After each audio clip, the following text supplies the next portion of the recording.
चलिए देखो, रीजनिंग में ना हमारी तीन तरह की रीजनिंग होती है, ठीक है। जो रीजनिंग का सेक्शन है वो तीन भागों में बटा हुआ है। सबसे पहले तो हमें यही देखना है कि हमें पढ़ना क्या है। कितने भागों में डिवाइड है? तीन भागों में डिवाइड है। कौन कौन से? सबसे पहला वर्बल।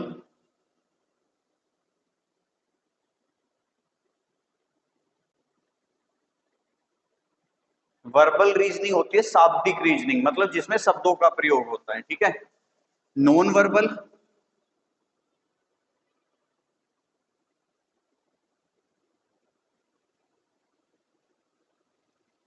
नॉन वर्बल रीजनिंग कैसी? जिसमें शब्दों का प्रयोग नहीं हुआ है। भाई नॉन शब्द ही तो लगा इसके पीछे, वो नॉन का मतलब क्या होता है? नेगेटिव। कि भाई जिसमें शब्दों का प्रयोग होता है वो वर्बल रीजनिंग, जिसमें शब्दों का प्रयोग नहीं होता है वो नॉन वर्बल रीजनिंग। और एक आती है आपकी लॉजिकल रीजनिंग।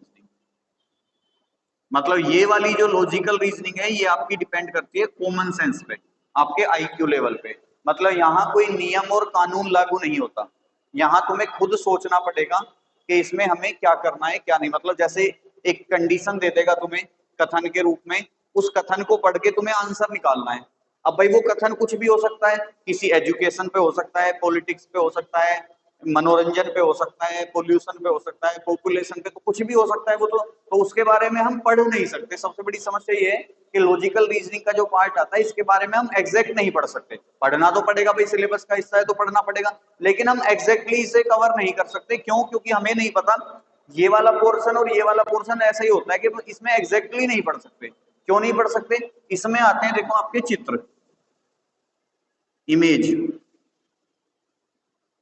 इमेज को जैसे कंप्लीट करना होगा, अगर तुमने कोई पेपर दिया होगा या कभी देखा होगा, तो उसमें आते हैं चित्र से बने आते हैं, तो वो कंप्लीट करने के लिए बोल देता है। जैसे उसमें एक टॉपिक आता है, अगर हम इसका एक चैप्टर की बात करें तो चैप्टर आता है फिगर काउंटिंग,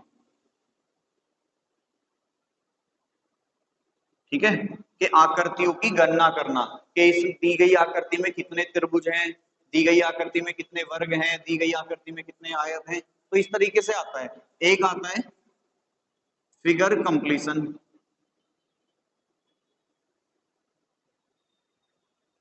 मतलब दी गई आकृति को पूरा करना होता है। एक आकृति होगी, उसके चार हिस्से बना देंगे वो, तो तीन तुम्हें दे देंगे सामने प्रश्न में, चौथा आ जाएगा विकल्प में।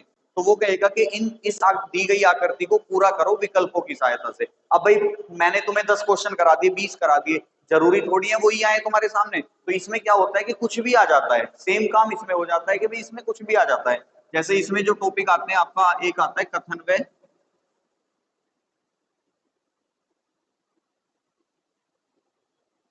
पूर्व धारणाएं, दूसरा आता है कथन व निष्कर्ष, तीसरा आता है कथन व तर्क, चौथा आता है कथन व कारण। तो चार पांच टॉपिक ये आते हैं। इसमें कौन कौन से आते हैं? फिगर काउंटिंग आता है, फिगर कंप्लीशन आता है, एक आता है आपका कागज काटना, ठीक है। कागज काटना व मोड़ना। कि भाई एक कागज दे देगा, पहले उसे वो दो तीन तरीके से फोल्ड करेगा, फिर उसे कहीं से उसमें कट लगा देगा, ठीक है। भाई अब किसी चीज को तुम चार पांच जगह से जब फोल्ड कर दोगे और बाद में उसमें कट लगाओगे तो उसमें सारी जगह कट निकल के आएगा। और वो यही पूछेगा कि जब इस कटे हुए कागज, मोड़े हुए कागज को काटा जाता है, इसे खोलने पर किस प्रकार की आकृति मिलेगी। अब भाई एक बात बताओ, मान लो सपोज करो ये कोई कागज है, ठीक है। पहले मैंने इसे फोल्ड कर दिया इस तरीके से, मतलब अब कैसा बन जाएगा ये? ऐसा ही तो बनेगा कि जब मैं इसे ऐसे फोल्ड कर दूंगा तो कुछ स्थिति में आएगा। फिर वो दोबारा कहता है कि इसे ऐसे फोल्ड करा मैंने, तो अब कैसा बनेगा? अब ये ऐसा बन जाएगा। फिर वो कहेगा कि मैंने इसके, भाई यहाँ एक काट दिया बीच में से, यहाँ इसमें से काट दिया, यहाँ इसमें से काट दिया, और यहाँ इसमें से काट दिया। अब बताओ, जब ये फाइनली मैं इस कागज को दोबारा से खोलूंगा तो ये किस प्रकार दिखाई देगा। अब मुझे एक बात बताओ, जैसे मैंने इसमें यहाँ चार कट लगाए हैं, तो सिंपल सी बात है ये यहाँ भी होंगे,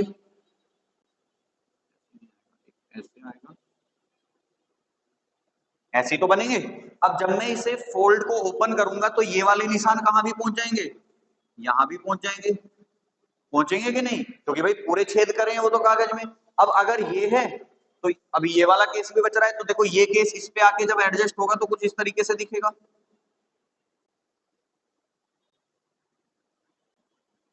भाई ये केस ऐसी तो दिखेगा कुछ कुछ, क्योंकि अभी तो ये लाइन दिख रही है बीच में तो तुम्हें अलग लग रहा होगा, लेकिन जब मैं इसे खोल दूंगा तो लाइन तो खत्म हो जाएगी।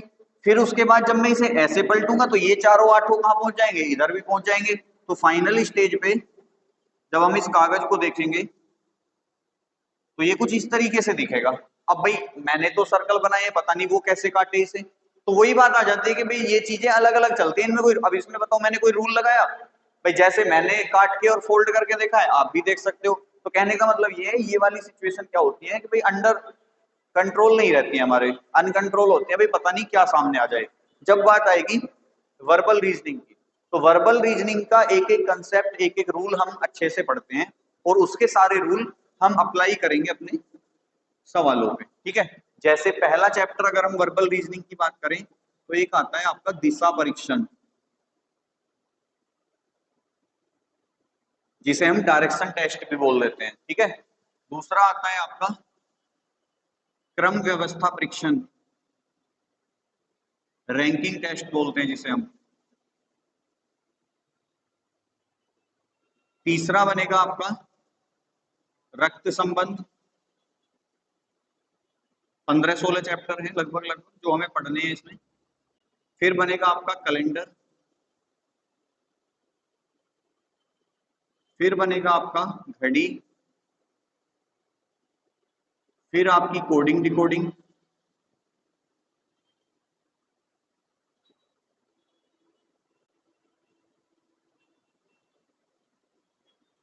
सेवन नंबर पे आ जाएगा आपका सादृश्यता, आठवें नंबर पे आ जाएगा आपका वर्गीकरण, नौवें नंबर पे आ जाएगा आपका आयु। आयु ऐसा चैप्टर है जिसे हम मैथ में भी पढ़ेंगे और रीजनिंग में भी पढ़ेंगे। 10वें नंबर पे आ जाएगा आपका वेन आरेख, 11 नंबर पे आएगा आपका न्याय निगमन। नोट कर रहे हो,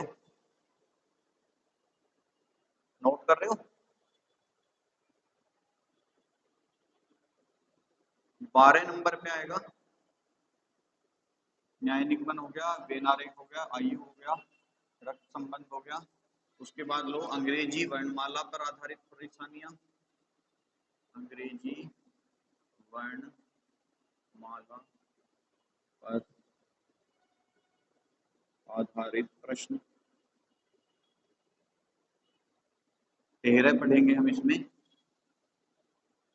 और कौन सा बचा, कोडिंग डिकोडिंग हो गया, गणितीय संक्रियाएं,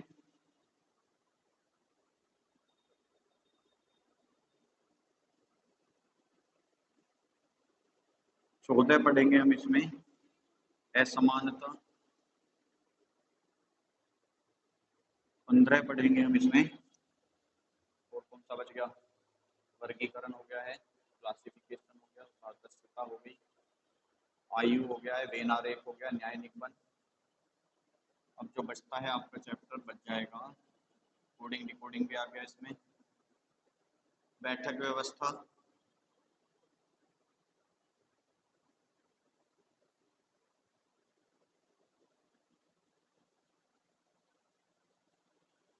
और आ जाएगा आपका ये 15 और 3 18 और 4 22, लगभग 20-22 चैप्टर हमें इस रीजनिंग वाले टॉपिक में पढ़ने होते हैं, जिसमें से मोस्ट इंपोर्टेंट हैं आपके ये 15। चलो पहले नोट कर लो।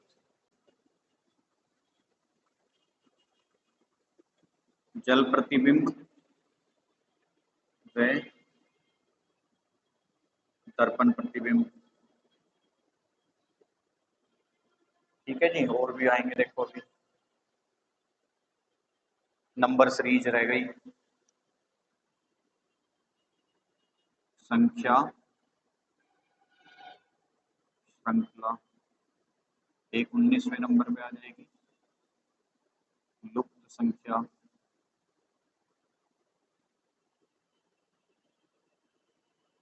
ठीक है, बहुत सारे हैं अभी, जैसे छूट गया होगा अगर कोई मेरे दिमाग से।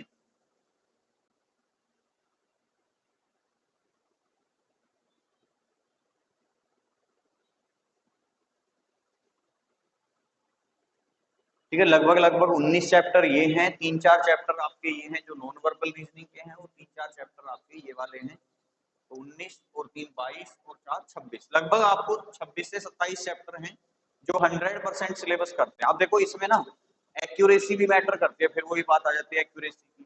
तो ये वाला जो पोर्शन है आपका, इसे अगर आप मेहनत करके पढ़ लोगे तो 100% एक्यूरेसी के साथ अपना सवाल सोल्व कर दोगे।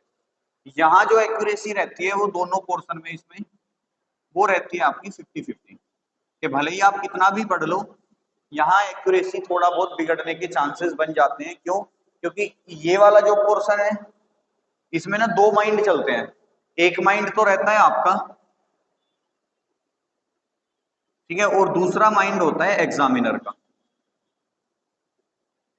भाई इसमें माइंड का खेल होता है, इसमें मैं आपकी मदद नहीं कर सकता। क्यों? प्रश्न आपके सामने आएगा, दिमाग आपका होगा उस टाइम पे, और सोचना भी किसे पड़ेगा? आपको ही पड़ेगा। अब आपने तो कुछ सोच के आंसर लगा दिया, पता लग रहा है एग्जामिनर कुछ और ही सोचे बैठा था इस बारे में, तो यहाँ एक्यूरेसी थोड़ी सी बिगड़ जाती है। तो 50-50% चांस होता है। तो मेरी जो सलाह रहती है, और ये भी बात है कि रीजनिंग का 90% पार्ट, अगर किसी एग्जाम में 90% पार्ट है, वो रीजनिंग का 90% पार्ट इससे कवर होता है, और 10% पार्ट इन दोनों पोर्शन से कवर होता है। मतलब कहने का ये है कि अगर 50 प्रश्न का पेपर आ रहा है, तो 50 प्रश्न में से कितने, लगभग 42 से 45 प्रश्न तो आएंगे आपके इन सेक्शन से, और 5 से 7 प्रश्न आ जाएंगे आपके इन वाले सेक्शन से। तो कोशिश ये करनी है कि हमें इस वाले सेक्शन पे ज्यादा पकड़ बनानी है, ठीक है, क्योंकि भाई डाटा भी इसका ही ज्यादा है। यहाँ 19 चैप्टर पढ़ने हैं, यहाँ मात्र 7-8 चैप्टर पढ़ने हैं, तो टाइम भी इसी को ज्यादा देना पड़ेगा हमें। क्यों? क्योंकि भाई नंबर भी यही ज्यादा लेके बैठा है और डाटा भी यही ज्यादा लेके बैठा है। तो हमें जो वन बाय वन पहले हम खत्म करेंगे, पहले इन्हें खत्म करेंगे, ठीक है, उसके बाद हम उनकी तरफ चलेंगे। तो पहला चैप्टर डालेंगे, चैप्टर नंबर 1। और रीजनिंग का ना कोशिश करना कि सेपरेट रजिस्टर बना लो, सब चीज एक में ही मत घुसाओ, कि मैथ भी उसमें ही चल रहा है, रीजनिंग भी उसमें चल रही है, जीएस भी उसमें चल रही है। अच्छा, घर पे अलग अलग बन रहे हैं, कभी पता लगा एक में ही चल रहा हो, सब खिचड़ी पका रहे हो, सब सबकी एक जगह ही।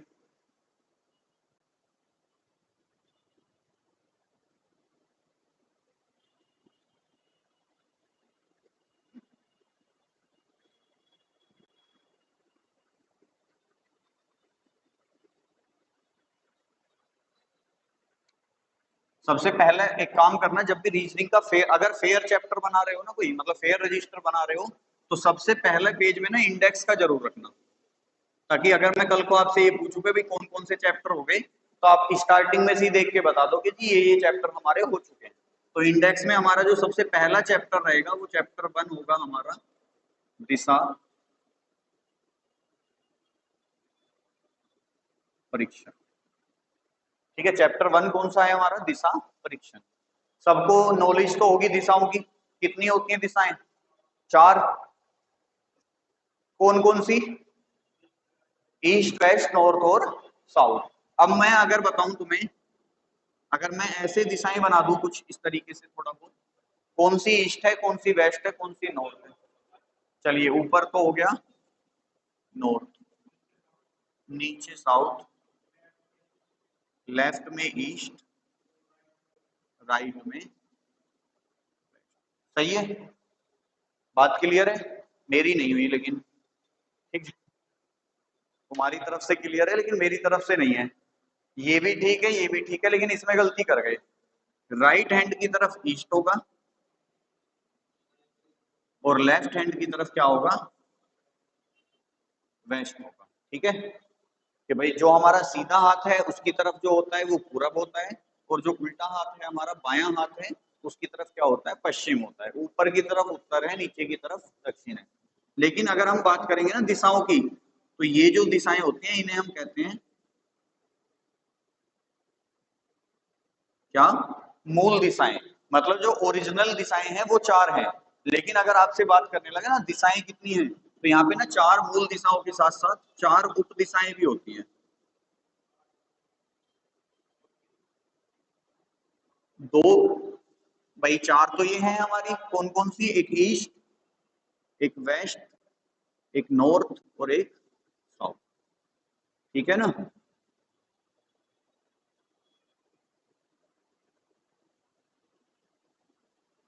ये चार तो हैं ही। इन चारों को मतलब कोई भी दो दिशाओं को बीच से जो काट के जाती है वो इन्हीं का नाम ले लेती है और कहलाती है उपदिशा। जैसे अगर मैं साउथ और वेस्ट को बीच से काट दूं तो कुछ इस तरीके से तो कटेगा। ये क्या कहलाएगी, साउथ वेस्ट या वेस्ट साउथ, कुछ भी बोल सकते हो, उससे कोई फर्क नहीं पड़ेगा, लेकिन साउथ वेस्ट बोलोगे तो ज्यादा अच्छा रहेगा। ये क्या कहलाएगी, साउथ ईस्ट ऊपर वाली, नॉर्थ ईस्ट, और ये वाली नॉर्थ वेस्ट। ठीक है, तो अभी तक दिशाएं कितनी हो गई, 8 हो गई। 4 मूल दिशाएं, 4 उप दिशाएं। अब देखो दिशाओं के बीच में एंगल भी होता है कुछ। दिशाओं के बीच का कोण। ठीक है जी। अगर मैं बात करूं दो मूल दिशाओं की, कि भाई ये नॉर्थ है, ये ईस्ट है, ये साउथ है और ये वेस्ट है, तो अगर मैं बात करूं दो मूल दिशाओं के बीच कितने डिग्री का एंगल होता है, 90 डिग्री का होता है। कि भाई नॉर्थ और वेस्ट के बीच में भी 90 का है, वेस्ट और साउथ में भी, साउथ और ईस्ट में भी, और ईस्ट और नॉर्थ में भी। अगर मैं बात करूं दो उपदिशाओं के बीच में, तो उनमें कितना एंगल होता है, उनमें भी 90 का होता है। कैसे, कि भाई ये 45 होगा, ये क्योंकि भाई जो उपदिशा होती है वो मूल दिशा को बीच से काटती है, तो आधा 45 यहाँ रह गया, आधा 45 यहाँ रह गया। अब जब बात करेंगे हम उपदिशाओं की, तो ये दोनों उपदिशाएं तो हैं, तो देखो यहाँ से यहाँ तक 45 और यहाँ से यहाँ तक 45, तो दो उपदिशाओं के बीच में भी कितने डिग्री का एंगल होता है, 90 डिग्री का। लेकिन अगर प्रश्न पूछ ले कि एक उपदिशा और एक मूल दिशा के बीच में एंगल कितना होता है, तब आंसर हमारा 45 होगा। क्यों, क्योंकि फिर हम बात करेंगे इन दोनों की। ठीक है ना, कि भाई एक मूल दिशा है दक्षिण और एक उपदिशा है दक्षिण पश्चिम, तो दोनों के बीच में कितना एंगल है, 45 डिग्री का है। बात क्लियर है, नोट कर लो फटाफट। ये वाला, ये वाला, ये वाला और ये वाला, यहाँ भी 90, यहाँ भी 90, यहाँ भी 90, यहाँ भी।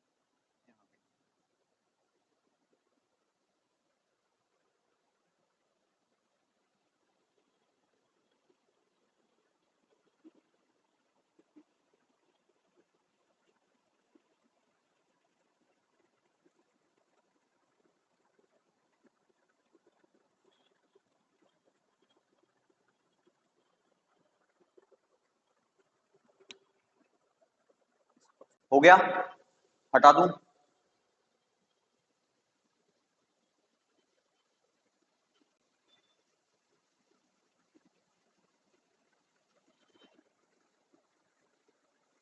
ये तो बात हो गई दिशाओं की। ठीक है, दूसरी बात आती है, देखो एक आपने घड़ी देखी होगी। ठीक है, आपको पता है जो दीवार घड़ी होती है,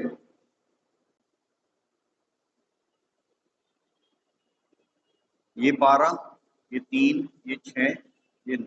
ठीक है, अगर मैं इसमें 12 या 3 बजा दूं तो कुछ इस तरीके से बजेंगे कि भाई 1 मिनट की सुई है, 1 घंटे की सुई है। छोटे वाली सुई घंटे की होती है, बड़े वाली सुई मिनट की होती है। अगर मैं एक और बना दूं तो यहाँ भी 12, 3, 6, 9, और यहाँ भी कितना बजा दूं। आपको पता है जब घड़ी अपनी नॉर्मल चाल पे चलती है तो किधर को जाती है, भाई 12 से 1, 2, 3, 4, 5, 6, 7 ऐसी तो चलती है। मतलब 12 से कहाँ जाएगी वो, 1 पे, 1 से 2 पे, 2 से 3 पे, तो यही तो रहती है उसकी चाल, या कुछ और है। ये जो घड़ी की चाल होती है इसे हम बोलते हैं, अंग्रेजी में तो क्लॉकवाइज होता है, लेकिन हिंदी में क्या बोलते हैं इसे, दक्षिणावर्त। ठीक है, अगर मैं इसी घड़ी को क्या कर दूं,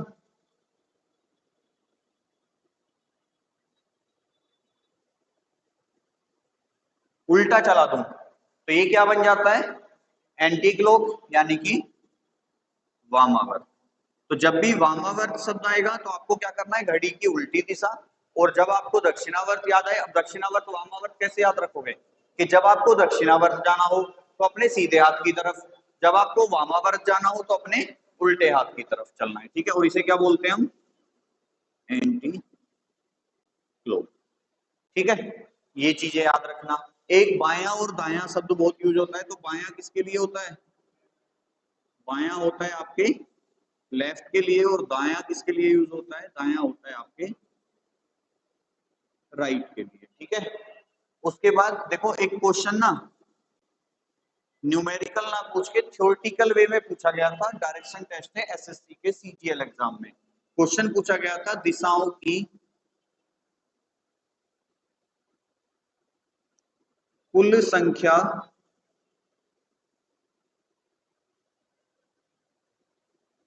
कितनी होती है,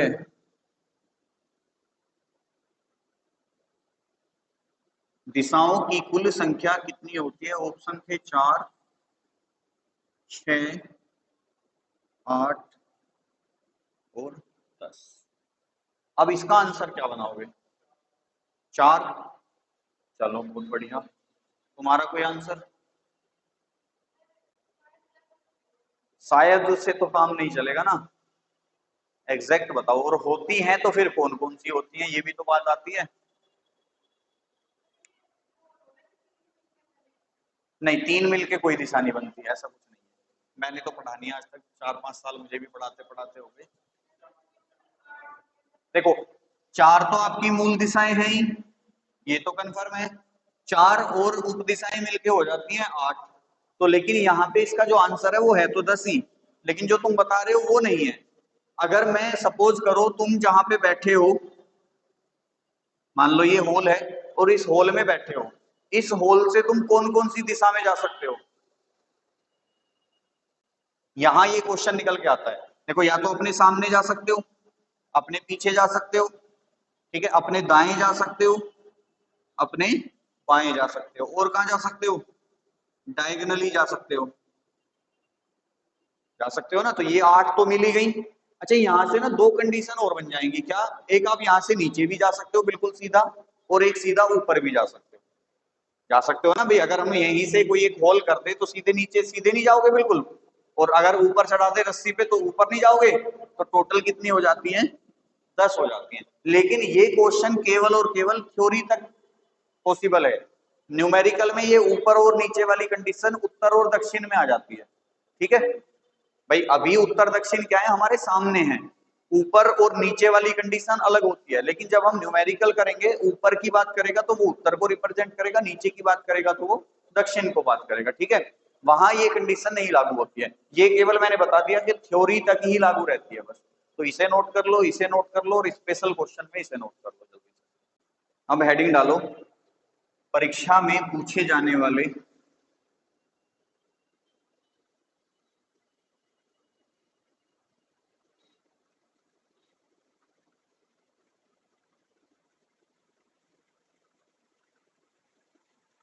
प्रश्नों के प्रकार।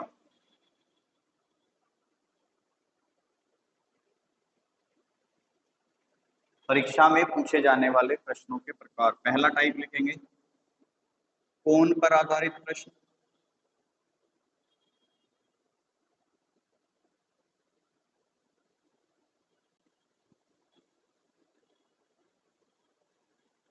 दूसरा टाइप लिखेंगे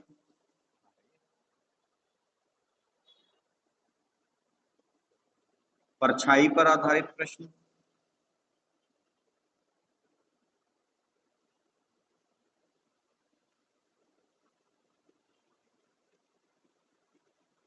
तीसरा टाइप लिखेंगे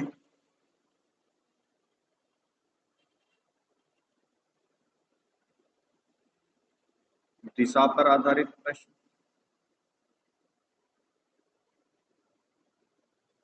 चौथा टाइप लिखेंगे दिशा व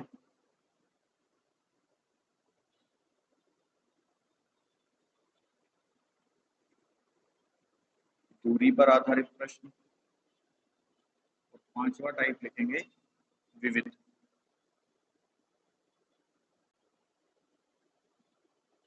ये 5 तरह के जो क्वेश्चन आते हैं ये आपके एग्जाम में आपसे पूछे जाते हैं। 1 बाय 1 हम इन्हें डिस्कस करने वाले हैं अपनी क्लासेस में। ठीक है, तो पहला हेडिंग डाल लेंगे टाइप 1, कौन सा? Questions based on angle.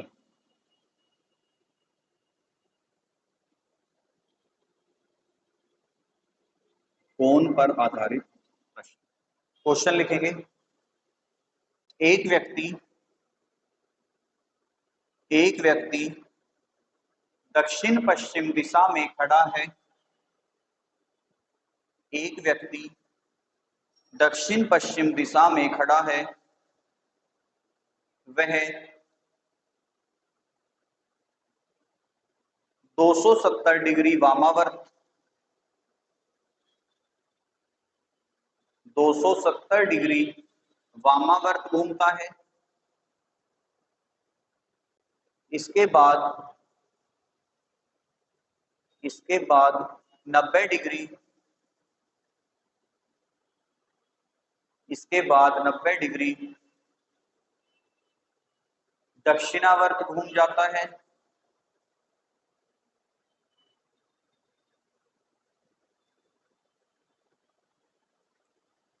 नब्बे डिग्री दक्षिणावर्त घूम जाता है और फिर से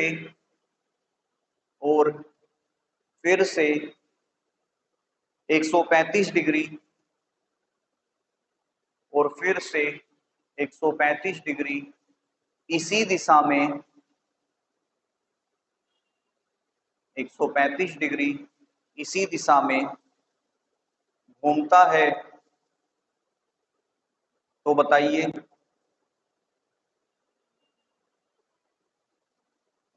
अब वह किस दिशा में है। तो बताइए अब वह किस दिशा में है। अच्छा, बड़े मेथड से बताऊं या छोटे मेथड से बताऊं?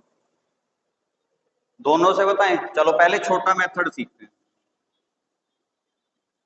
छोटा थोड़ी ना लिखा है, ट्रिकी मेथड, ये सही रहेगा। ठीक है, ट्रिकी मेथड क्या है कि भाई प्रारंभ में वो कहाँ खड़ा है, अपनी दिशाएं बना लो इस तरीके से। ठीक है, प्रारंभ में कहाँ खड़ा है, दक्षिण पश्चिम। कहाँ होता है, यहाँ पे कहीं। तो मान लो वो यहाँ पे खड़ा है। ठीक है, अब यहाँ से क्लॉकवाइज चलना होगा तो इधर को जाएंगे, एंटी क्लॉक चलना होगा तो इधर को जाएंगे। पहले बताओ कंडीशन क्या है। 270 डिग्री वामावर्त चलता है। अब 270 होता कितना है, आप देख रहे होगे 90 180 270, यानी कि 9 या 27 होते हैं। मतलब यहाँ से वामावर्त है तो एंटी क्लॉक चलेगा, वापस आएगा। यहाँ से 90 डिग्री कहाँ पड़ेगा, यहाँ। दूसरा 90 कहाँ पड़ेगा, यहाँ। तीसरा 90 कहाँ पड़ेगा। मतलब पहली बार जब वो घूमा तो वो यहाँ कहीं पहुंच गया। ठीक है, अब क्या दूसरी कंडीशन क्या है,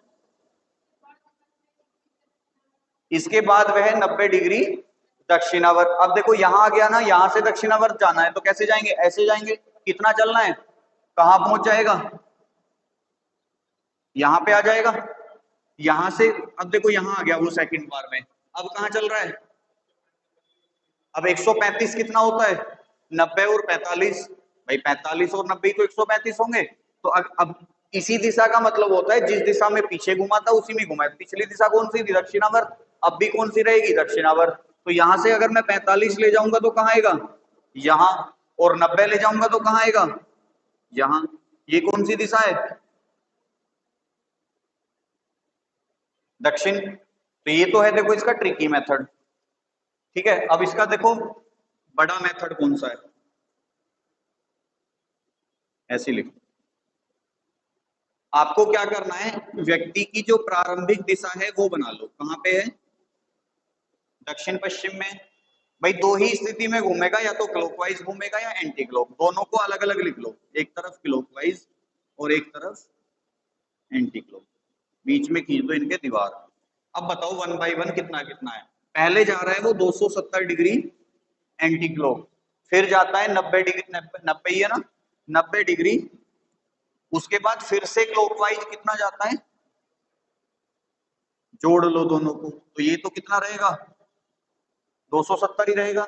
ये कितना हो जाएगा, ये 5, ये 12 और ये 2। मतलब अपनी टोटल यात्रा में एंटी क्लॉक कितना गया, 270, क्लॉकवाइज कितना गया, 225। दोनों का डिफरेंस ले लो, 45। ज्यादा वाला कौन सा है, क्लॉकवाइज है या एंटी क्लॉक है, एंटी क्लॉक है ना, तो 45 एंटी क्लॉक आ गया, आ गया।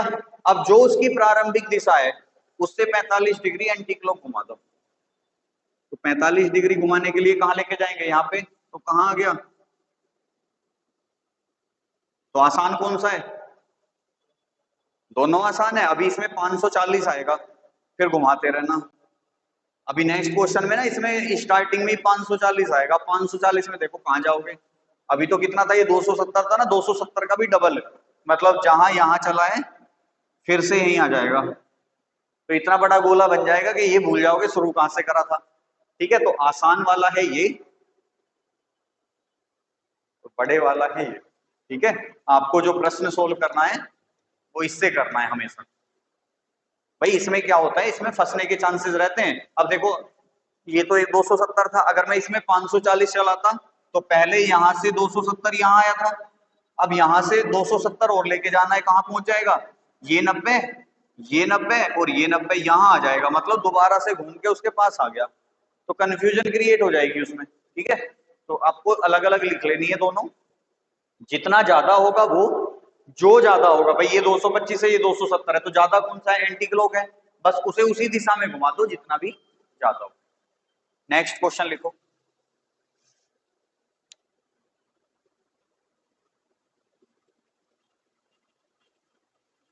क्वेश्चन लिखो, एक व्यक्ति एक व्यक्ति उत्तर पश्चिम दिशा में खड़ा है,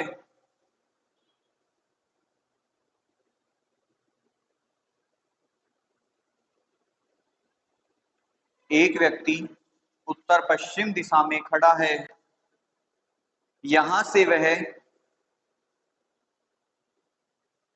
540 डिग्री, यहां से वह 540 डिग्री दक्षिणावर्त दिशा में, इसके बाद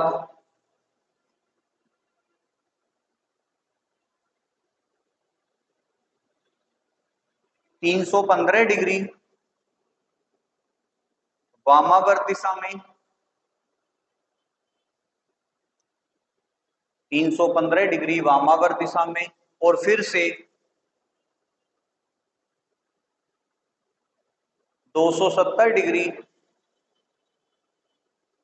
उसी दिशा में घूमता है।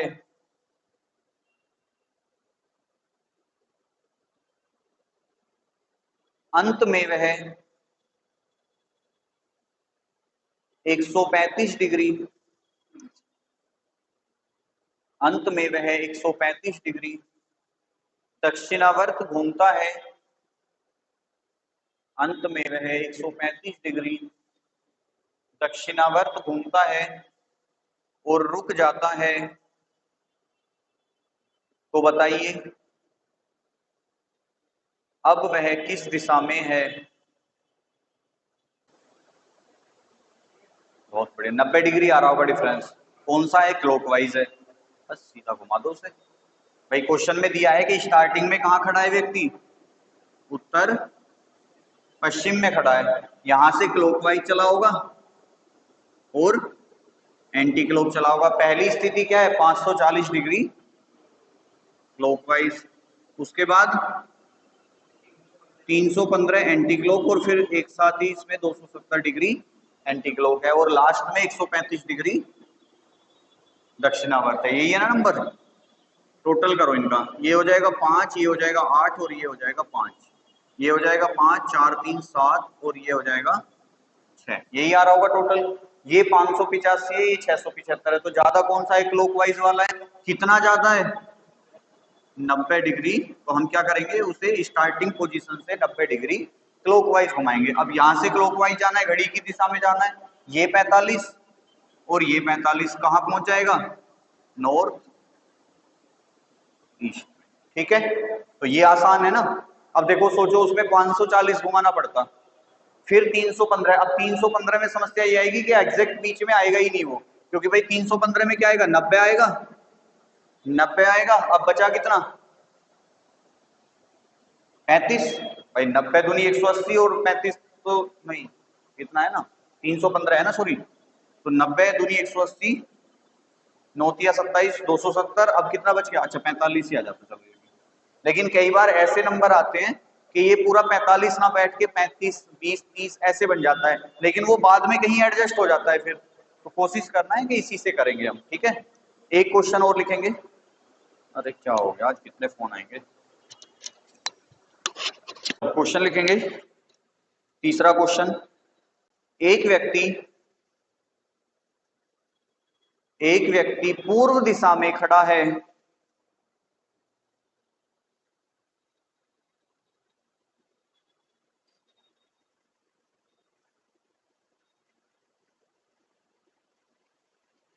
यहां से वह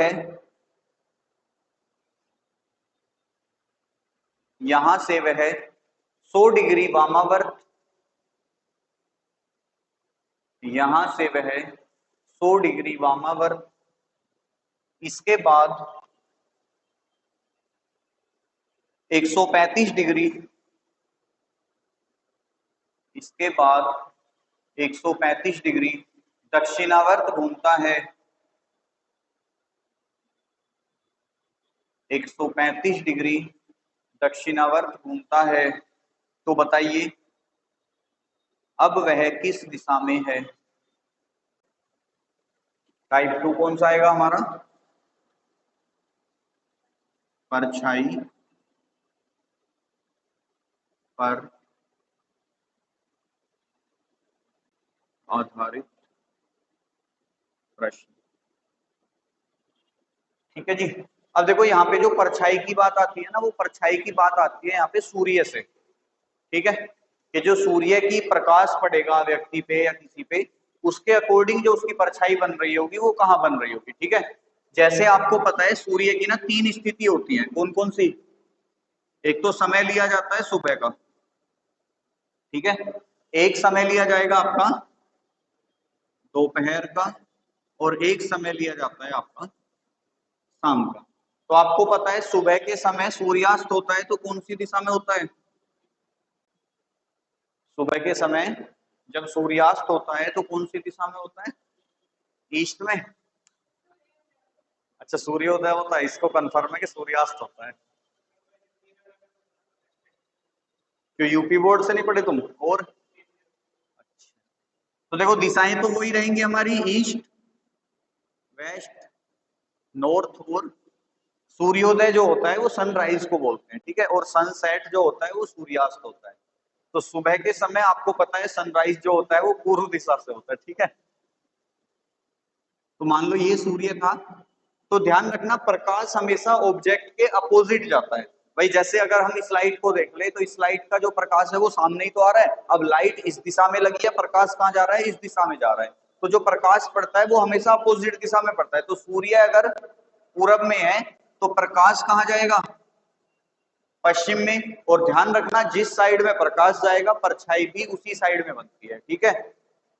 दोपहर के समय, अब देखो आपको पता है सूर्य पृथ्वी गति करती रहती है, तो दोपहर का समय ऐसा आता है कि जब जो पृथ्वी और सूर्य की कंडीशन होती है, जैसे अभी सुबह है तो सूर्य जो पहुंच जाता है वो बिल्कुल टॉप पे पहुंच जाता है, ठीक है।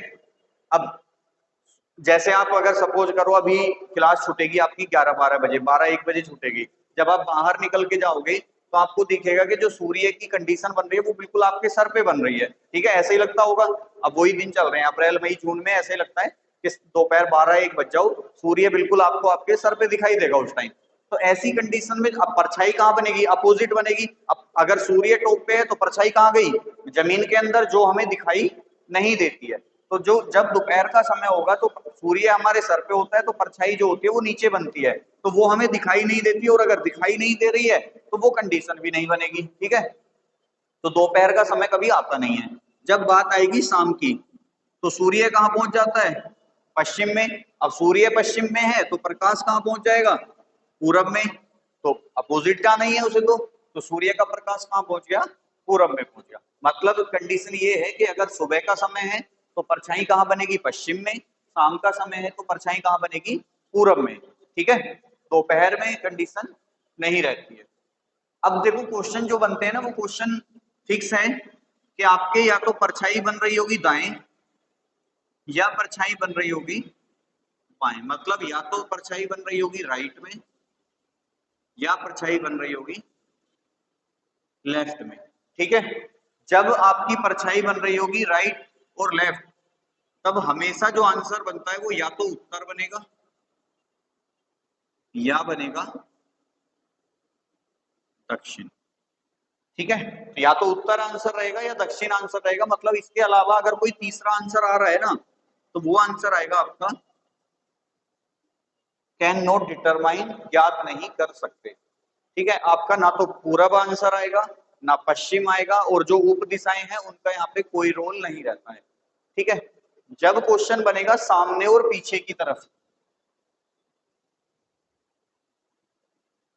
सामने और पीछे, मतलब कोई व्यक्ति जा रहा है, उसकी परछाई उसके सामने बन रही है या उसकी परछाई उसके पीछे बन रही है, तो बताइए वो किस दिशा में जा रहा है। इस तरह से क्वेश्चन आएगा। तो ऐसे केस में जो आंसर आता है वो हमेशा या तो पूर्व आता है या पश्चिम आता है, या फिर तीसरा आंसर कोई होगा तो सी एंड डी होगा, मतलब ज्ञात नहीं कर सकते। मतलब आंसर फिक्स है कि अगर दाएं बाएं परछाई है तो उत्तर दक्षिण ही आंसर आएगा, और अगर सामने और पीछे की तरफ है तो पूरब और पश्चिमी आंसर आएगा। इसके अलावा इसके कोई आंसर नहीं आते हैं। बात क्लियर है? अब क्वेश्चन लिखो। एक दिन सूर्योदय के समय, एक दिन सूर्योदय के समय राजेश सड़क पर जा रहा था।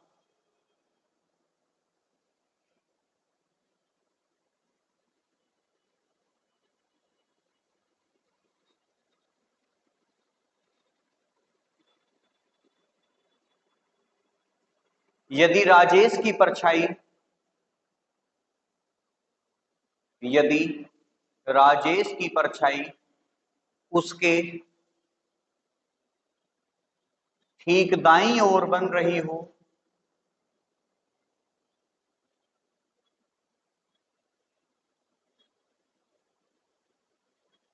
तो बताइए राजेश का मुख किस दिशा में है? साउथ में आ रहा है, पक्की बात है। देखो सुबह का समय है तो यही कंडीशन है। अब देखो दाया बाया दे रखा है ना, अब दाया बाया है तो आंसर क्या आएगा? या तो उत्तर आएगा या दक्षिण। मतलब या तो राजेश इस तरफ जा रहा होगा। अच्छा, अगर ऐसे मैंने एरो बनाया है तो उसका मुख किस दिशा में है? नॉर्थ में ना। आपको हमेशा इस एरो की कंडीशन को देखना है कि अगर ये ऊपर, भाई मैंने बनाया तो नीचे है, लेकिन इसकी जो कंडीशन है, अगर कोई व्यक्ति ऐसे एरो बनाए तो वो ऊपर को ही तो जा रहा है, और ऊपर को जाने का क्या मतलब है? वो नॉर्थ में चल रहा है। अगर मैं इसमें नीचे की तरफ बना दूं तो ये कौन सी दिशा है? दक्षिण। मतलब उसका जो फेस है वो नीचे की तरफ है, और नीचे की तरफ दिशा कौन सी होती है? दक्षिण होती है। अब मुझे एक बात बताओ, अगर कोई व्यक्ति नॉर्थ में जा रहा होगा तो इधर की साइड क्या पड़ेगा उसका? लेफ्ट पड़ेगा। और राइट कहां पड़ेगा? यहां। और अगर कोई ऊपर से नीचे आ रहा होगा तो उसका क्या बनेगा? यहाँ पे राइट, और यहाँ क्या बनेगा? लेफ्ट। अब हमें क्वेश्चन में क्या कहा है कि सुबह का तो समय है, तो सूर्योदय का समय यही है। राजेश की परछाई उसके ठीक दाईं ओर बन रही है, तो दाया किधर पड़ रहा है? अब देखो परछाई तो फिक्स है यहाँ पे, अब दाया इधर चाहिए मुझे। इस कंडीशन पे है या इस कंडीशन पे है? ऊपर वाली कंडीशन पे है, तो उसका जो फेस है कौन सी दिशा में है? कौन सी दिशा में है? दक्षिण। अब ये तो देखो इसका हो गया, ये किस तरीके से ये सोल्व होता है या किस तरीके से ये बनता है। हमें तो ऐसे करने का टाइम नहीं है। हम क्या करेंगे इसमें, आपको देखो दो चीजें याद रखनी पड़ेगी। देखो समय, दो तरह के समय होते हैं, एक तो होता है सुबह का और एक होता है शाम का। तो अगर सुबह का समय है तो आपको एक लेटर याद रखना है, क्या? आर। और शाम का समय है तो आपको एक लेटर याद रखना है एल, ठीक है। उसके बाद आपको दो लेटर मिल जाएंगे, जैसे आपको पता है एक होता है आपका बायां और एक होता है आपका दायां। तो बायां क्या होता है, लेफ्ट, और दायां क्या होता है, राइट होता है। लेफ्ट से हमें क्या मिलेगा, एक एल और मिल जाएगा, और राइट से हमें क्या मिलेगा, एक आर और मिल जाएगा, ठीक है। अब यहां हम बनाएंगे पेयर। पेयर कैसे बनाएंगे कि एक इसमें से उठाना है, एक इसमें से उठाना है। तो अगर हम देखें, एक क्या बन सकता है, आर यहां से उठा ले, आर यहां से उठा ले, तो क्या बनेगा, आर प्लस आर। दूसरा क्या बनेगा, एल इसमें से उठा ले, एल इसमें से उठा ले, तो क्या बन गया, एल प्लस एल। तीसरा क्या उठाएंगे, आर इसमें उठा ले, एल इसमें से उठा ले, और क्या होगा, एल इसमें से उठा ले, आर इसमें से उठा ले। यही तो चार पेयर बनेंगे बस। अब देखो, चाहे तुम r प्लस एल लिख दो किसी चीज को, या l प्लस आर लिख दो, बात तो एक ही है भाई, दोनों चीजें सेम ही है कि भाई एक इधर से उठ रहा है, एक इधर से उठ रहा है, एक इधर से उठ रहा है, एक इधर से। तो इन्हें दो ना गिन के हम क्या करेंगे, इन्हें एक ही रहने देंगे। मतलब पेयर जो बनेंगे वो ऐसे बनेंगे, या तो r प्लस आर का बनेगा, या l प्लस एल का बनेगा, या r plus L. R plus L से क्या हो सकता है, l प्लस आर भी हो सकता है। मतलब दोनों अलग अलग रहेंगे या दोनों सेम रहेंगे। अगर दोनों सेम हैं तो आंसर क्या आएगा, दक्षिण। अब इसमें भी दोनों सेम है तो इसमें भी आंसर क्या आएगा, दक्षिण। इसमें अलग अलग हैं तो इसमें आंसर क्या आएगा, उत्तर। जैसे अपने प्रश्न पे आ जाओ, क्वेश्चन में क्या बोला है शुरू में, एक दिन सूर्योदय के समय, यही बोला है ना। अब सूर्योदय के समय कौन सा होता है, सुबह का। अब सुबह के समय के लिए क्या चाहिए, आर। राइट नहीं है, देखो ये आर है भाई। एक दिन सूर्योदय के समय राजेश पार्क में घूम रहा था, उसकी परछाई उसके ठीक दाईं ओर बन रही थी। अब दायां कौन सा होता है, राइट। तो यहां दूसरा भी क्या मिला हमें, आर। और जब आर प्लस आर का कॉम्बिनेशन होता है तो आंसर क्या होता है, यहां से भी दक्षिण ही आया था और यहां से भी क्या है। मैं मानता हूं कि अगर आप ये चीज सीख जाओगे ना तो क्वेश्चन को पढ़ते पढ़ते आंसर निकल जाएगा, पेन उठाने की जरूरत नहीं पड़ेगी। कैसे भाई, एक दिन सुबह के समय आर मिल गया, राजेश पार्क में घूम रहा था, उसकी परछाई उसके ठीक दाईं ओर बन रही थी, तो दूसरा भी आर मिल गया। तीसरे ही सेंटेंस में आपको क्या मिल जाएगा, आंसर मिल जाएगा कि आर प्लस आर हो गया दक्षिण आंसर। ठीक है, बात क्लियर है, नोट कर लो इसे। बहुत इंपॉर्टेंट ट्रिक बताइए मैंने आप लोगों को, ये ध्यान रखना।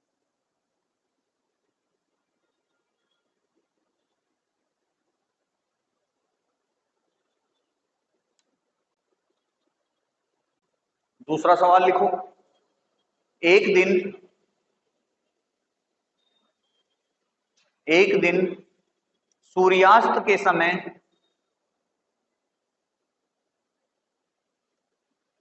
गोपाल,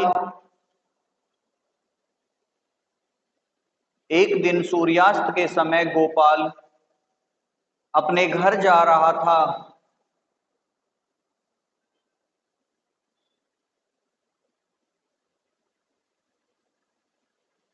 यदि एक खंबे की छाया,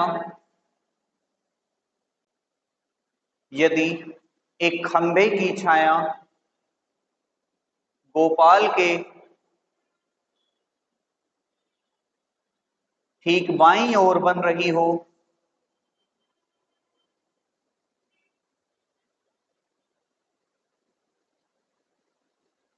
एक खंबे की छाया गोपाल के ठीक बाईं ओर बन रही हो, तो बताइए गोपाल का मुख किस दिशा में है।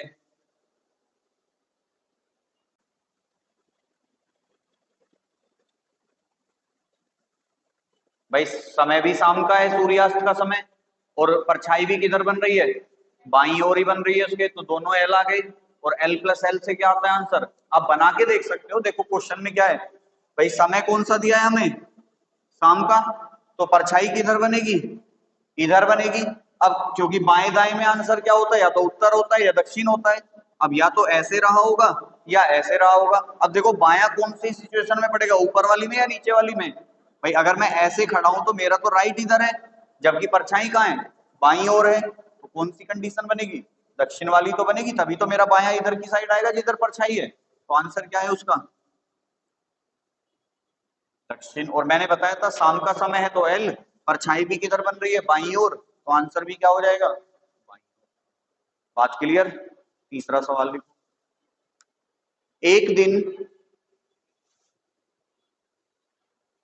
एक दिन गौतम पार्क में खेल रहा था।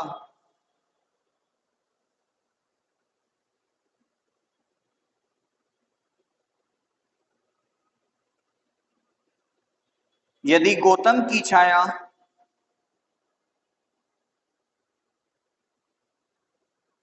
यदि गौतम की छाया उसके ठीक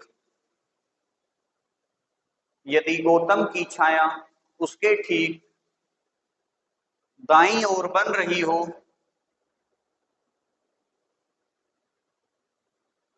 तो गौतम का मुख किस दिशा की ओर है। मुझे क्या पता, आंसर बताओ। बिल्कुल, इसका जो आंसर आएगा वो आएगा सी एंड डी। क्यों, क्योंकि हमें सूर्य की सिचुएशन ही नहीं पता। अब जब सूर्य की सिचुएशन ही नहीं पता तो परछाई का कैसे बताते हम, ठीक है। तो ध्यान रखना, जब भी आप परछाई वाले प्रश्न सोल्व करोगे ना, आपको दो चीजों की जरूरत बहुत ज्यादा पड़ेगी। एक तो सूर्य की स्थिति, ये तो कंपलसरी है कि सूर्य की स्थिति। तो अब देखो कई बार ना बच्चे क्या कर देते हैं, जैसे मैंने बोला एक दिन, अब वो दिन को सुबह से रिलेट कर जाते हैं, लेकिन दिन तो 24 घंटे का होता है, सुबह भी आती है, शाम भी आती है, रात भी आती है, ठीक है। तो आपको हमेशा ध्यान रखना है कि सूर्य की स्थिति जरूर दियो, मतलब या तो सुबह का समय दिया हो, या शाम का समय दिया हो, या सूर्योदय दिया हो, या सूर्यास्त दिया हो, या टाइम दे रखा हो तुम्हें 12 बजे से पहले का टाइम सुबह का माना जाएगा, 12 बजे के बाद का टाइम शाम का माना जाएगा, ठीक है। दूसरी चीज क्या होती है कि जब दो व्यक्तियों पे प्रश्न आएगा, देखो ये तो थे सिंगल पर्सन पे क्वेश्चन, लेकिन जो एग्जाम में आते हैं वो दो पर्सन पे आते हैं कि दो व्यक्ति बैठे हैं। ऐसी कंडीशन में कोई भी ऐसा शब्द आए, कोई भी ऐसा शब्द आए प्रश्न में आए जो उन्हें विपरीत दिशाओं में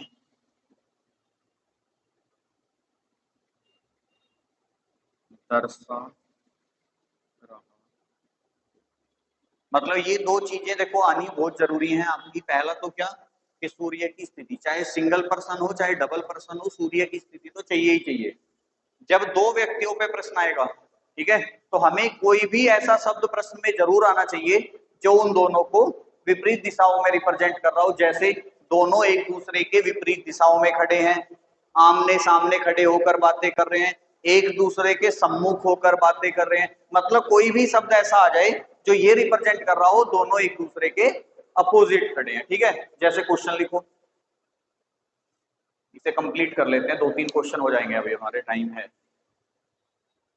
एक दिन सूर्योदय के समय एक दिन सूर्योदय के समय राजेश और मोहन एक दिन सूर्योदय के समय राजेश और मोहन आमने सामने खड़े होकर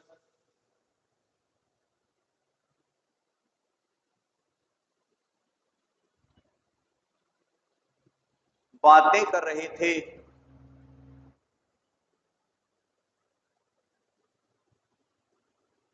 यदि राजेश की छाया यदि राजेश की छाया मोहन के यदि राजेश की छाया मोहन के ठीक बाईं ओर बन रही हो,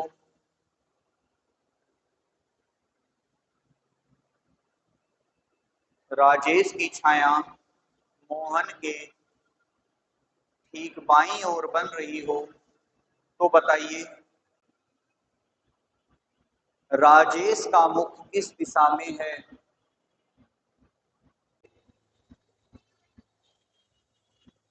चलो क्वेश्चन में देखो क्या इससे हो जाएगा, हो जाएगा इससे। देखो यहाँ पे दो लोग हैं, कौन कौन है, एक राजेश और एक कौन है, मोहन है। अब देखो समय तो दोनों के लिए सेम ही रहेगा कि भाई समय कौन सा है, सुबह का समय है, तो यहां भी आर ले लेंगे और यहां भी आर ले लेंगे। आगे बताओ क्या कहा है, यदि राजेश की छाया मोहन के ठीक बाईं ओर, तो लेफ्ट और राइट किसका आ रहा है, मोहन का आ रहा है।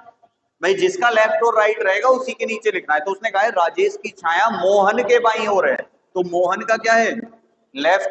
अब देखो इसका तो पेयर कंप्लीट हुआ नहीं, लेकिन इसका हो गया, और इससे आंसर क्या मिला हमें।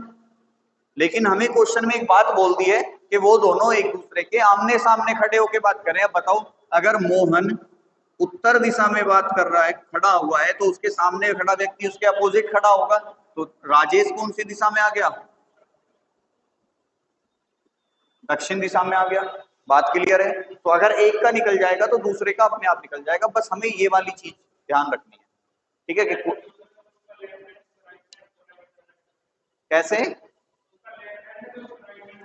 नहीं ऐसा जरूरी नहीं है, अगर अगर सपोज करो ये वाला शब्द नहीं है ना क्वेश्चन में, जैसे मैं कह देता, हाँ इसी क्वेश्चन में जैसे सपोज करो मैं इसी क्वेश्चन में कह देता, एक दिन सुबह के समय राजेश और मोहन पार्क में खड़े होकर बातें कर रहे थे, ठीक है, कि पार्क में खड़े होकर बातें कर रहे थे।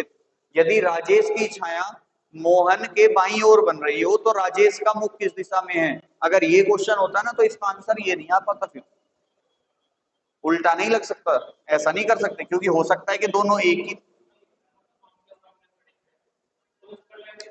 हाँ ये हो जाएगा कि उसका अगर आमने सामने खड़े हैं तो, अगर ऐसा शब्द नहीं है तो फिर इसका आंसर उसका निकल जाएगा, इसका नहीं निकलेगा। तो इन बातों का ध्यान रखना है थोड़ा सा। एक तो ये शब्द आना चाहिए, अगर ये नहीं आया है तो ऐसे व्यक्ति का आंसर नहीं निकलेगा, उसका निकल जाएगा। कई बार क्या होता है कि ये शब्द नहीं आता एग्जाम में, ठीक है, बच्चा क्या करता है कि पहले ही डिसाइड कर लेता है कि भाई अगर ये शब्द नहीं आया तो इसका आंसर सी एंड डी है, लेकिन एग्जामिनर क्या करता है वो इसे ना पूछ के इसे ही पूछ लेता है, तो इसका तो फिर भी आ जाएगा आंसर, जिसका पेयर कंप्लीट हो जाएगा वो तो आंसर मिल ही जाएगा, तो वो इसे ना पूछ के इसे ही पूछ लेता है। क्वेश्चन लिखो एक और, एक दिन सूर्यास्त के समय,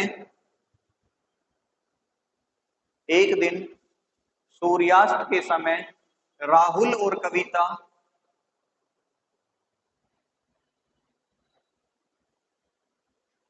एक साथ बैठकर बातें कर रहे थे।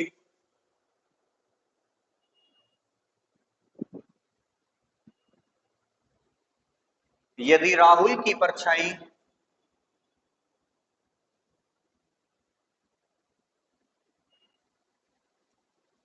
यदि राहुल की परछाई कविता के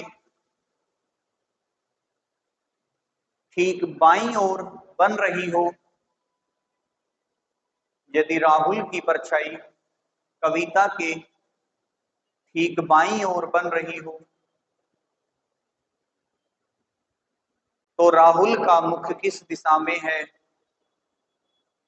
को फेस करके बैठा दो तब भी तो एक साथ ही बैठे हो, ठीक है। एक साथ बैठने का मतलब ये नहीं है कि दोनों एक ही दिशा में बैठे हैं, अगर ये कहता कि दोनों एक ही दिशा में मुख करके बैठे हैं तब हम मान लेते।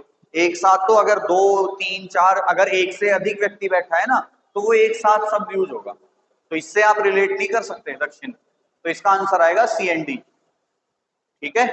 क्योंकि एक साथ बैठने का मतलब है भाई अगर मैं दो व्यक्तियों को ऐसे बिठा दूं तो भी एक साथ है, अगर मैं दो व्यक्तियों को ऐसे बिठा दूं तब भी एक साथ हैं, मैं दो व्यक्तियों को ऐसे बिठा दूं तब भी एक साथ बैठे होंगे, मैं दो व्यक्तियों को ऐसे बिठा दूं तब भी एक साथ बैठे होंगे, और मैं दो व्यक्तियों को ऐसे बिठा दूं तब भी एक साथ बैठे होंगे। मतलब कोई सी भी सिचुएशन हो, एक साथ का मतलब होता है कि दो लोग हैं वहां पे, ठीक है, कि ग्रुप बना हुआ है दो लोगों का। तो यहाँ पे आंसर क्या बनेगा, सी एन डी बनेगा। क्यों, क्योंकि यहाँ पे राहुल का तो आंसर आ रहा है, कविता का तो आंसर आ जाएगा। यहाँ पे देखो कविता का आंसर निकल जाएगा, कैसे निकलेगा भाई, कौन कौन है, एक राहुल है और एक कविता है, ठीक है। अब समय कौन सा है, शाम का, तो दोनों के लिए ही क्या, एल। राहुल की छाया कविता के ठीक बाईं ओर बन रही है, तो कविता के बाईं ओर बन रही है तो एल प्लस एल, और कविता के आंसर क्या आ जाएगा, दक्षिण। लेकिन राहुल के बारे में ना तो पेयर कंप्लीट हुआ, ना हमें ये पता दोनों आमने सामने बैठे हैं, एक दूसरे के सम्मुख बैठे हैं, एक दूसरे के विपरीत दिशाओं में बैठे हैं। तो यहां से राहुल का जो आंसर बनेगा CND। तो एक साथ शब्द को देख के ये मत सोच लेना कि दोनों एक ही दिशा में है, ठीक है। तीसरा क्वेश्चन लिखो। एक दिन सूर्यास्त के समय विशाल और मनोज एक दूसरे के सम्मुख खड़े होकर बातें कर रहे थे।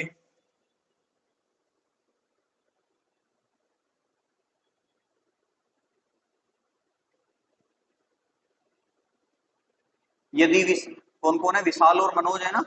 यदि विशाल की छाया, यदि विशाल की छाया मनोज के ठीक दाईं ओर बन रही हो, यदि विशाल की छाया मनोज के ठीक दाईं ओर बन रही हो, तो विशाल का मुख किस दिशा में है।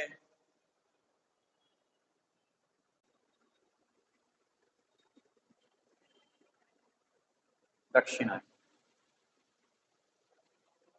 साउथ। दक्षिण क्या होता है, दक्षिण होता है साउथ। जिसने आजकल बॉलीवुड को मार रखा है। देख रहे होगे बॉलीवुड की कोई पिक्चर नहीं चलती, साउथ की सारी पिक्चर चलती है। और सस्ती की सस्ती बनाते हैं वो, देख लो। उनकी एक पिक्चर 15-20 करोड़ में खत्म हो जाती है, और बॉलीवुड वालों की 500-500 करोड़ में भी नहीं होती। और उनकी पिक्चरें 500-500 करोड़ कमा रही है, बॉलीवुड वालों की 15-20 करोड़ में खत्म हो जाती है। तो बॉलीवुड को फ्लॉप कर रखा है। अभी देख लो ऑस्कर जीते हैं, जीता है ना ऑस्कर साउथ के हैं, साउथ के गाने ने जीता है, वो नाटू नाटू वाला जो है। एक डॉक्यूमेंट्री आई थी वो, उसने भी जीता है। तो दो आपके करंट के क्वेश्चन है, ये ध्यान रखना। नाटू नाटू वाला और ये एक डॉक्यूमेंट्री आई थी, वो नाम याद नहीं आ रहा मुझे उसका। तो दो ये याद रखना, दोनों करंट के क्वेश्चन है। पिक्चर का नाम याद रखना है, गाने का नाम याद रखना है, गाने पिक्चर के निर्माता निर्देशक का नाम याद रखना है, किसने बनाई थी वो। ठीक है, अगर कोई एक्टर है तो एक्टर का भी नाम याद रखना है। ये 4-5 क्वेश्चन बन जाते हैं इस तरीके से। क्या करना है अब, क्वेश्चन तो हो गया, कराना है एक क्वेश्चन और लिखो, टाइप कंप्लीट हो जाएगा हमारा। एक दिन राम और मोहन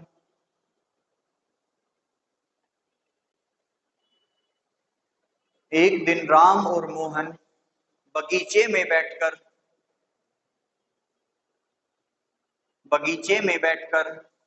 एक दूसरे से बातें कर रहे थे।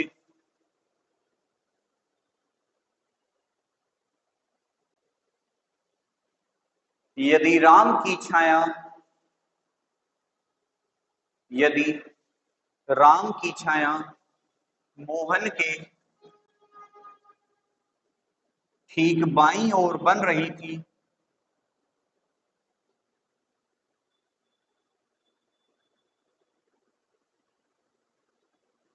तो मोहन का मुख किस दिशा में है।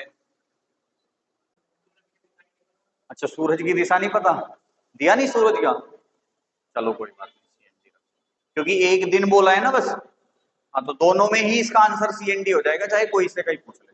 कर लोगे इस टाइप के सवाल। अब लिखो टाइप 3। बहुत जल्दी खींच रहा है चैप्टर हमारा। दिशा पर आधारित प्रश्न।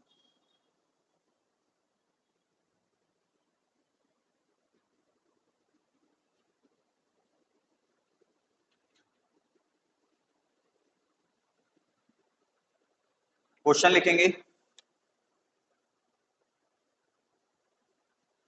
एक्स वाई के पूर्व में है, जो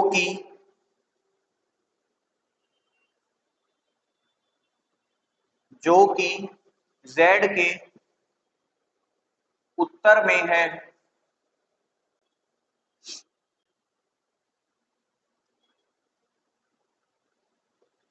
यदि पी जेड के यदि P Z के पूर्व में हो, यदि P Z के पूर्व में हो,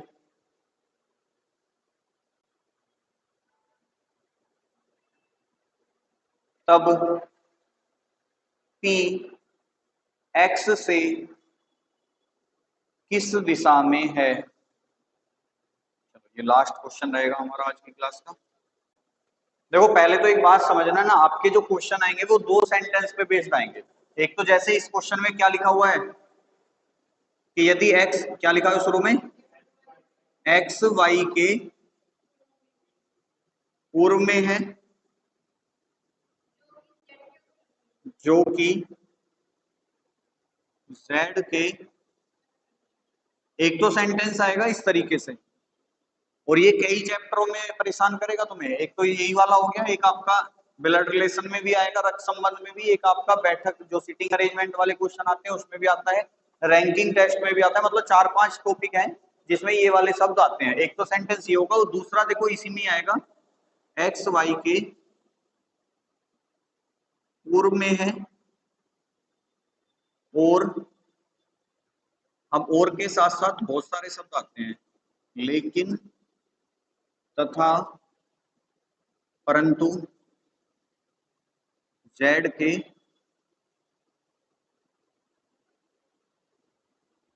उत्तर में है। और देखो यही सेंटेंस आपके क्वेश्चन को गलत करा देगा।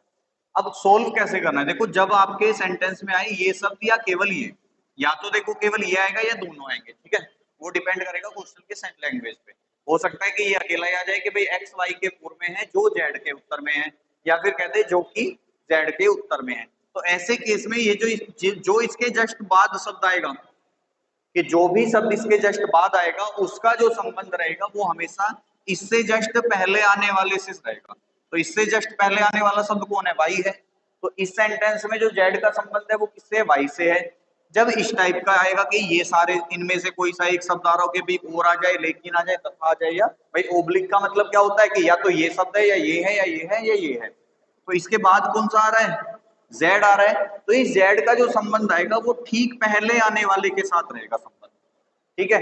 अब इन दोनों सेंटेंस को ना देखो एरो के साथ साथ ऐसे ही नोट कर लेना। अब पहले क्वेश्चन देखो क्या है कि x जो है वो y के पूर्व में है। अब y के पूर्व में है ना, तो y के पूर्व में किसे बनाएंगे हम, x को, जो कि z के उत्तर में है। अब z के उत्तर में कौन होगा, y होगा। अब y कहाँ है, ये रहा। y को z के उत्तर में होने के लिए y, z जो है इसके नीचे रहेगा, ठीक है, तभी तो बनेगा ये उत्तर में इसके। आगे क्या कहा है कि यदि p z के पूर्व में हो। अब देखो z ये रहा, इसका पूर्व किधर है, इधर है, तो p कहाँ जाएगा, ठीक x के नीचे। तो x या p x से किस दिशा में, किस दिशा में दिख रहा है, नीचे की तरफ दिख रहा है ना। नीचे की तरफ कौन सी दिशा होती है, दक्षिण होती है, साउथ होती है। तो आंसर क्या आ जाएगा आपका, जब आपके सेंटेंस में डिस्टेंस ना दी हो, ठीक है, क्योंकि इस क्वेश्चन में कहीं भी डिस्टेंस नहीं दी थी, तो हम सारी डिस्टेंस को क्या लेके चलेंगे, इक्वल लेके चलेंगे। ये भी इतनी है, ये भी इतनी है, ये भी इतनी है, ये भी इतनी है, ठीक है।